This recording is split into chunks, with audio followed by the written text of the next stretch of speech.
नमस्कार दोस्तों, मैं हूं सुरेश और आप देख रहे हैं टेक्सटाइल एडवाइज़र। दोस्तों, आज हम आपके साथ में डिस्कस करने वाले हैं कि वाइंडिंग मशीन की एफिशिएंसी और प्रोडक्शन कैसे कैलकुलेट की जाती है। तो गाइस, इसके पहले कि मैं डिस्कशन शुरू करूं, मैं आप सभी लोगों से रिक्वेस्ट करूंगा कि आप सभी लोग मेरे चैनल को सब्सक्राइब कर लें और साइड में लगा हुआ बेल आइकन का बटन दबा दें, जिससे कि मेरे आने वाले अपनी वीडियोस के नोटिफिकेशन आप तक पहुंचते रहें। और गाइस, एक रिक्वेस्ट और आपसे कि आप मेरे वीडियो को अंत तक देखिए, तभी आपको सारा टॉपिक अच्छे से क्लियर होगा। तो गाइस, डिस्कशन शुरू करते हैं। जैसा कि आप स्क्रीन के माध्यम से देख पा रहे हैं, आज के डिस्कशन का टॉपिक है winding machine efficiency calculation and winding machine production calculation. तो गाइस, सबसे पहले मैं आपको वाइंडिंग मशीन की एफिशिएंसी निकाल के बताऊंगा कि कैसे किसी भी वाइंडिंग मशीन की एफिशिएंसी निकाली जाती है।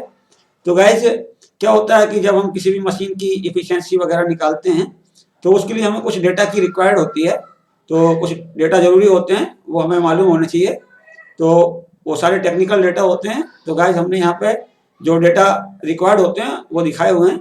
आपके डेटा रिक्वायर्ड हैं: यार्न काउंट 20 जेनी, ring bobbin weight 85 grams, binding package weight 1.1 kg means 1100 grams, binding speed 1000 metres per minute, creeling time 0.2 minutes, yarn breakage rate 4 breakages per KG, petrol lost for each doffing 1 है और petrol lost for each yarn break 0.5 है।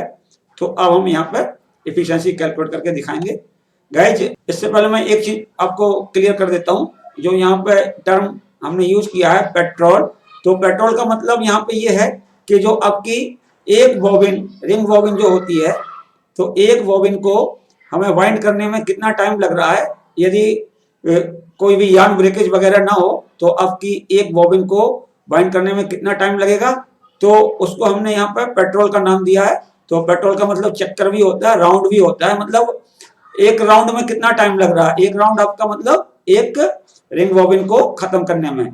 तो guys, अब हम आपको calculation दिखाते हैं। देखिए गाइस, सबसे पहले हम निकाल के दिखाएंगे आपको yarn length on ring bobbin, मतलब जो आपकी रिंग बॉबिन है उसके ऊपर जो धागे का वेट है, तो उसको हम कन्वर्ट कर रहे हैं लेंथ में, मतलब उसके ऊपर कितनी मीटर्स धागा लपटा हुआ है। तो देखिए फॉर्मूला क्या होता है: count in Ne into ring bobbin weight in grams divided by 0.59।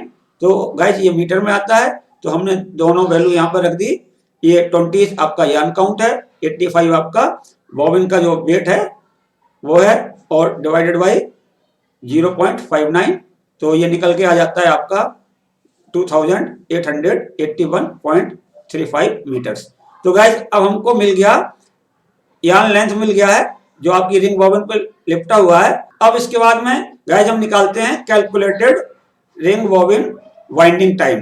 तो मतलब सीधा सा है कि यदि आपकी जो बॉबिन है उसको हम यदि कंटिन्यूसली चलाते हैं, कोई यार्न ब्रेकेज नहीं होता है, तो उसको कितना टाइम लगेगा, मतलब एक रिंग बॉबिन को वाइंड करने में कितना टाइम लगेगा। कैलकुलेटेड, कैलकुलेट का मतलब यहाँ पे यही है कि आपकी मशीन यार्न ब्रेकेज की वजह से बंद नहीं हो रही, किसी भी रीजन से बंद नहीं हो रही है, तो एक बॉबिन को वाइंड करने में जो टाइम लगेगा वो है आपका calculated ring bobbin winding time. तो देख लीजिए गाइस, हमने यहाँ पे फॉर्मूला दिखाया हुआ है। तो yarn length on ring bobbin in metres divided by winding speed in metres per minute. तो guys, yarn length on ring bobbin हम निकाल चुके हैं, तो वो कितना है आपका 2881.35 मीटर से। तो हमने यहाँ पर रख दिया 2881.35 metres divided by winding speed. तो गैस, वाइंडिंग स्पीड आपकी यहाँ पे देखिए, ये वाइंडिंग स्पीड है 1000 मीटर्स पर मिनट है, तो यहाँ पर रख दी। जब हम भाग देते हैं 1000 का, तो वो निकल के आ जाता है आपका 2.8814 मिनट्स। मतलब सीधा सा निकल के आ गया कि आपकी एक रिंग बॉबिन को वाइंड करने का जो टाइम होगा वो 2.8814 मिनट्स होगा। गाइस, अब हम आपको बताते हैं कि जो एक्चुअल कितना टाइम लगेगा एक रिंग बॉबिन को खत्म करने में। तो यहाँ पे हमने एक चीज एज्यूम की है कि यदि आपका कोई यार्न ब्रेक ना हो, हमने आइडियल कंडीशन ली है, यार्न ब्रेक बिल्कुल ना हो, तो आपकी रिंग बॉबिन कितने टाइम में खाली होगी। तो हमने ऊपर एक डेटा भी दिया हुआ था क्रीलिंग टाइम। तो क्रीलिंग टाइम का मतलब होता है गाइस कि जो रिंग वोवन खाली होती है उसके बाद में हम नई रिंग वोवन लगाते हैं और लगाने के बाद फिर रिस्टार्ट करते हैं मशीन को, तो उसको हम क्रीलिंग टाइम बोल रहे हैं। तो जो आपका क्रीलिंग टाइम है वो आपका वेस्ट जाता है, तो इसलिए जो actual ring woven binding time होगा वो होगा आपका calculated ring woven binding time plus creeling time. तो जो आपका calculated ring woven binding time था वो कितना था, वो निकल के गाइस यहाँ पे देखिए ये आया है 2.8814 मिनट्स। तो यहाँ पे हमने लिख दिया 2.8814 प्लस 0.2 ये आपका क्रीलिंग टाइम है। तो जब आप दोनों को जोड़ते हैं तो निकल के आता है 3.0814 मिनट्स। गाइस अब हमें दो चीजें मिल गई, दो टर्म मिल गए। हमने कैलकुलेट कर लिया कि calculated ring woven binding time क्या है आपका और actual ring woven binding time क्या है आपका, दोनों मिल गए हमें। तो गाइस अब हम आपको मशीन की एफिशिएंसी दिखा रहे हैं निकाल के, मतलब मैक्सिमम एफिशिएंसी निकाल के दिखा रहे हैं पहले कि यदि आपको सिर्फ क्रील चेंज ही करनी पड़े, मतलब वोवन चेंज ही करना पड़े, वहां पे कोई डॉकिंग टाइम ना हो, वहां पर कोई यार्न ब्रेकेज टाइम ना हो, तो आपकी जो मैक्सिमम स्पिंडल एफिशिएंसी आएगी वो कितनी होगी गाइस। देखिए maximum spindle efficiency is equal to calculated ring woven binding time divided by actual ring woven binding time. तो आपका calculated ring woven binding time कितना था 2.8814 हमने यहां रख दिया, और आपका actual ring woven binding time कितना था 3.0814 वो हमने नीचे रख दिया। तो हम इसमें भाग देंगे 3.0814 का, तो निकल के आता है 0.9350। तो गाइस यहाँ पे हमने जो एफिशिएंसी कैलकुलेट की है ये रेशियो में की है, हमने यहाँ पे परसेंट में नहीं की है, आपको ध्यान रखना पड़ेगा गाइस। अब इसके बाद में देखिए यहाँ पे अब हम आपको मशीन की जो एक्चुअल एफिशिएंसी आएगी वो कैलकुलेट करके दिखाएंगे कि आपके मशीन की एक्चुअल एफिशिएंसी क्या है। तो गाइस देखिए यहाँ पे नंबर ऑफ डॉफिन्स पर पैकेज कितने हैं, वो आपका 1 है, हमने ऊपर भी दिया हुआ है। Number of breaks per package कितना आएगा आपका, आपको कैलकुलेट करना पड़ेगा।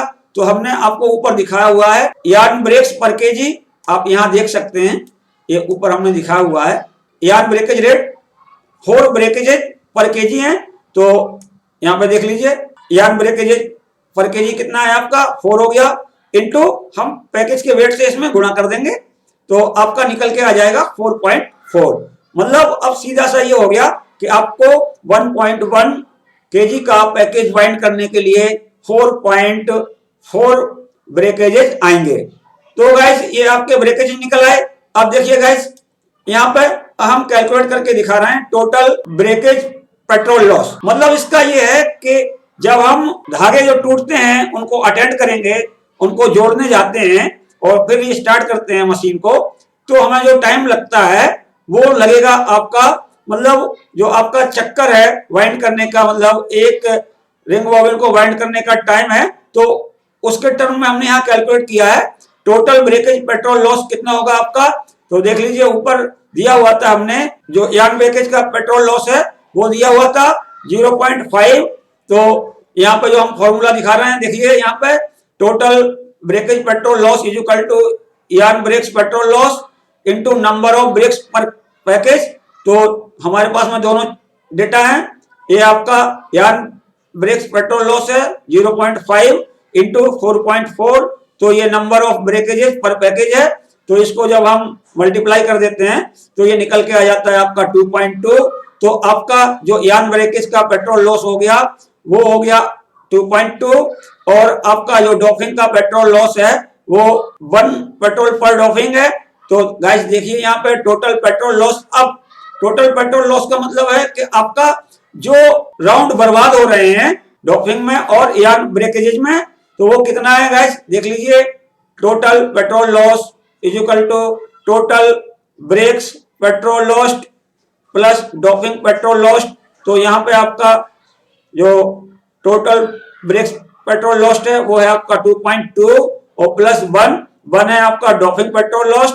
तो दोनों को जोड़ दिया तो निकल के आ गया आपका 3.2। गाइस अब हम कैलकुलेट करेंगे कि जो हमारा पैकेज साइज है वो 1.1 केजी है, तो उसके ऊपर आपके कितने वॉवेल्स लगेंगे, तो वो समझ लीजिए कि उसको हम बोल रहे हैं यहाँ पे कैलकुलेटेड प्रोडक्टिव पेट्रोल्स।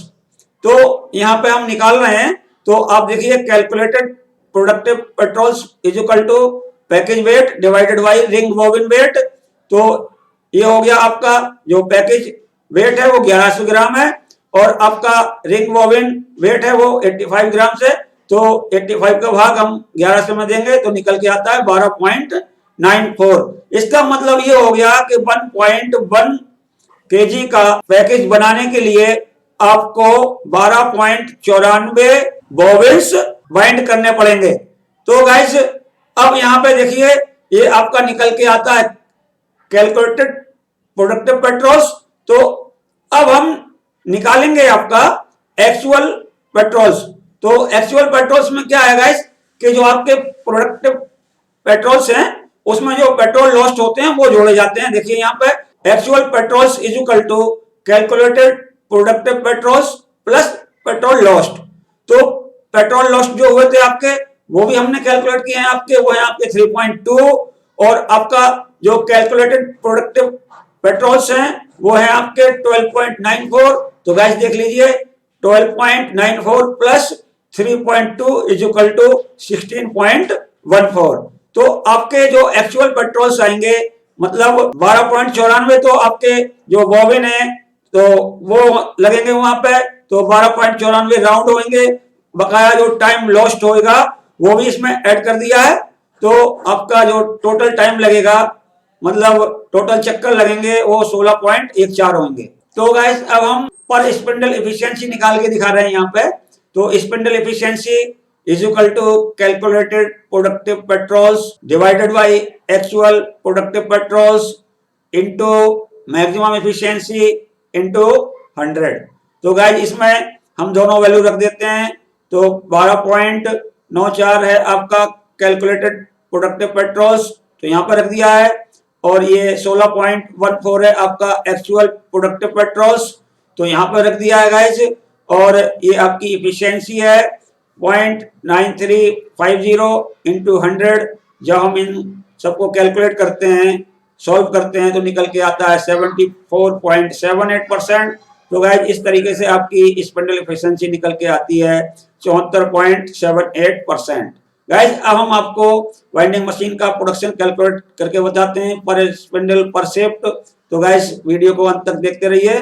गाइस हमने यहाँ पे मान लिया है कि जो आपका per spindle per shift of 8 hour जो प्रोडक्शन केजी में आता है वो P है। तो P in KG is equal to winding speed in metres per minute into 60 into 8 into 0.59 into actual efficiency divided by yarn count in Ne divided by 1000 divided by 100। तो guys यहाँ पे देखिए वाइंडिंग स्पीड आपकी metres per minute में data में दी हुई है। 60 का मल्टीप्लाई इसलिए कर रहे हैं कि आपकी स्पीड मीटर्स पर मिनट में है, 60 का मल्टीप्लाई करेंगे तो ये 1 घंटे की हो जाएगी, 8 का मल्टीप्लाई करते ही ये 8 घंटे की हो जाती है। और गाइस 0.59 आपका कांस्टेंट होता है काउंट वेट और लेंथ के रिलेशन में इनटू एफिशिएंसी और डिवाइडेड बाय yarn काउंट दिया हुआ है डेटा में। और 1000 का भाग इसलिए देते हैं कि जो आपका फॉर्मूला है ये वो ग्राम में देता है वजन, तो 1000 से भाग देंगे केजी में बदल जाएगा। और ये 100 से भाग इसलिए देते हैं कि आपकी एफिशिएंसी परसेंट में होती है। तो गाइस अब हम इस फॉर्मूले के अंदर सारे वैल्यू पुट कर देंगे। देखिए यहाँ पे winding speed 1000 into 60 into 8 into 0.59 into 74.78, तो ये आपकी एफिशिएंसी है डिवाइडेड बाई 20, ये आपके यान की काउंट है अपॉन 1000 अपॉन 100। तो गाइस जब हम इसको कैलकुलेट करते हैं पूरे कैलकुलेशन को सॉल्व करते हैं तो निकल के आता है आपका 10.589 केजीज पर शिफ्ट ऑफ 8 आवर पर स्पिंडल। तो इस प्रकार से आपका प्रोडक्शन केजी में निकल के आता है वो होता है आपका 10.589 केजीज पर शिफ्ट ऑफ 8 आवर और पर स्पिंडल आता है गाइस। तो गाइस मैंने आपको सारी चीजें बताई, एफिशिएंसी भी बताई, मैंने आपको प्रोडक्शन निकालना भी बताया, मैंने आपको ये भी बताया कि आपका अगर पैकेज वेट दिया है और यान काउंट दिया है तो पैकेज के ऊपर जो यान लपटा हुआ है उसकी लेंथ कैसे निकालेंगे। तो गाइस देख के बताइएगा मेरा वीडियो कैसा लगा, और यदि आपको मेरा वीडियो पसंद आए तो आप लाइक का बटन जरूर दबाएं, अपने दोस्तों में शेयर करें। और गाइस यदि आपने अभी तक मेरे चैनल को सब्सक्राइब नहीं किया है तो कृपया मेरे चैनल को सब्सक्राइब कर लें, साइड में लगा हुआ बेल आइकन का बटन दबा दें, जिससे कि मेरे आने वाले अपकमिंग वीडियोस के नोटिफिकेशन आप तक पहुंचते रहें। धन्यवाद।